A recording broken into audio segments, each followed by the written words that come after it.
আমি এখানে থাকবো, এখান থেকে আমাকে কেউ সরাইতে পারবে না। আব্বু কল দিছিল, আব্বু কল দেওয়ার পর বলতেছে যে তোর আর ফোন দেওয়া হবে না। আমাকে কল দেওয়া হয়েছিল, আম্মু বলতেছে তোর তুই তাড়াতাড়ি বাসায় না, তোর বাসায় ঢুকবে। আমি বলছি যাচ্ছি, আমি বাসায় ঢুকবো না, আমি বাইরে থাকবো, রাত্রে আজকে বাইরে থাকবো, 2-3 দিন তুমি চেষ্টা করবে। যতদিন না বিজয় পেতেছে, আমার আজকে ভাইরা কোটার জন্য সুইসাইড করতেছে, আমার ভাইরা চাকরি পেতেছে না, সুইসাইড করতেছে। কেন করতেছে? আজকে ভাইরা করতেছে, ভবিষ্যতে কি আমরা সুইসাইড করবো না? জেনারেশন জেড কাকে বলে? জেনারেশন জেড কেন এত বিপজ্জনক? জেনারেশন জেড হঠাৎ কেন এত খেপে উঠলো? বন্ধুরা, বর্তমানে জেনারেশন জেড নিয়ে অনেক কথা চলছে এবং অনেকে জানতে চেয়েছেন জেনারেশন জেড কি। ভাই ওই যে কালকে রাত্রে বাড়ি দিয়েছে, ভাই ভাই শুট করেন এটা ক্লিপ নেই, এটা কেমন মিডিয়া, ওরা কারা? ওরা কি আমাদের বন্ধু? ওরা কি আমাদের বন্ধু? ওরা সরকারের গোলাম। ওরা পাতাটা মানে না কাটে আপনি পাতালে সঙ্গী না তাদের জঙ্গি।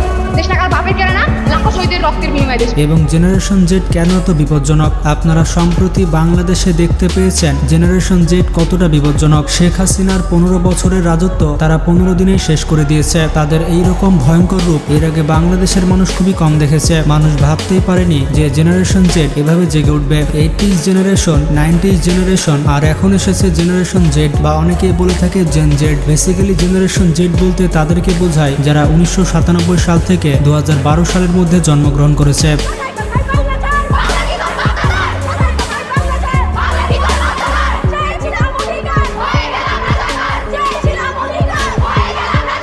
তারা সোশ্যাল মিডিয়া আর ইন্টারনেট দিয়ে তাদের জীবন চালায়। তাদের কোনো ব্যারিয়ার নেই, তারা কোনো একটি দেশের সিটিজেন নয়, তারা হচ্ছে গ্লোবাল সিটিজেন। দেশের সীমানা তাদেরকে আটকায় না। আপনি টিভিতে যা খুশি দেখেন তাতে কোনোই লাভ নেই, কারণ জেনারেশন জেড টিভি দেখে না। এই কারণে তারা স্বাধীন এবং স্বশিক্ষিত। তাদের লার্নিং সোর্স তারা নিজেরাই। শেয়ারিং বেসিসে একজন আরেকজনের কাছ থেকে সবকিছু শিখে থাকে এবং পাশে থাকে। এই কারণে 10 মিনিটস স্কুলের মতো প্রতিষ্ঠান এতটা বেশি জনপ্রিয়। তারা তাদের মতোই কারো কাছ থেকে শিখতে চায় এবং খুবই দ্রুত সবকিছু শিখতে চাই। তারা মাত্র 10 মিনিটেই সবকিছু শিখতে চায়।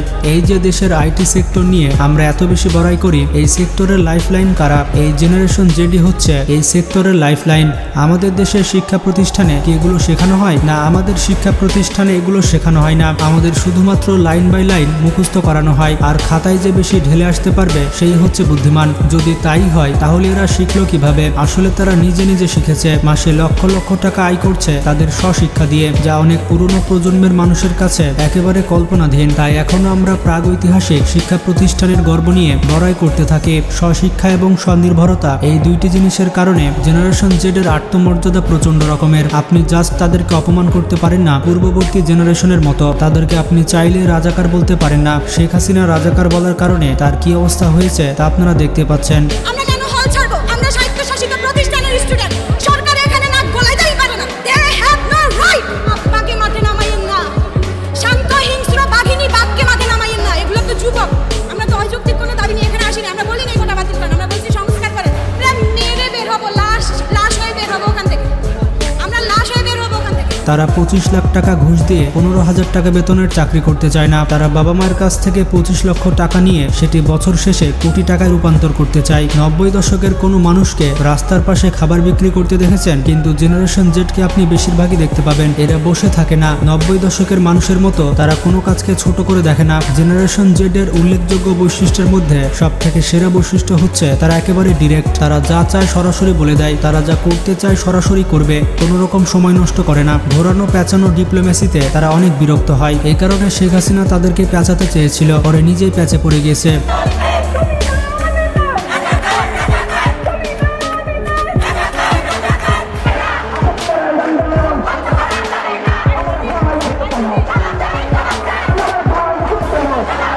এবং যেহেতু তারা পৃথিবীর সবকিছুরই কম বেশি জ্ঞান রাখে তথা মিনিটে মিনিটে গুগল করে, তারা ভালো মতোই বোঝে কোনটা মূলা ঝুলানো আর কোনটা আন্তরিকতা।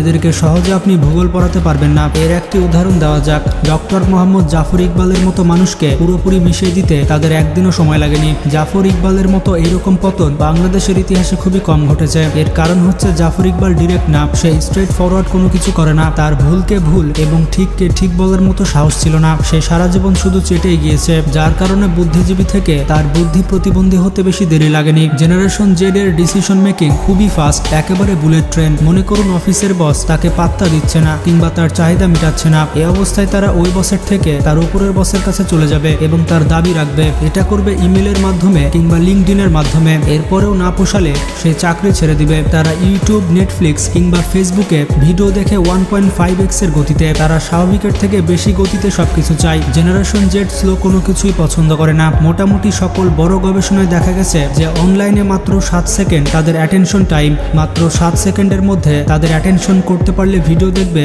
আর নয়তো ভিডিও দেখবে না। এটা শুধু ভিডিওর ক্ষেত্রেই নয়, অনলাইনে যে কোনো জিনিসের ক্ষেত্রে। তো এই হচ্ছে জেনারেশন জেড। জেনারেশনের গ্যাপ অস্বীকার করা যায় না। আমাদের দাদাদের সাথে আমাদের বাবাদের মিলতো না, আমাদের বাবাদের চিন্তার সাথে আমাদের আবার মিল খায় না, আবার আমাদের চিন্তা ভাবনার সাথে আমাদের ছেলেদের মিলবে না, এটা স্বাভাবিক। তো জেনারেশন গ্যাপকে মেনে নিয়ে আমাদের সামনে এগোতে হবে। আশা করি জেনারেশন জেড সম্পর্কে জানতে পেরেছেন।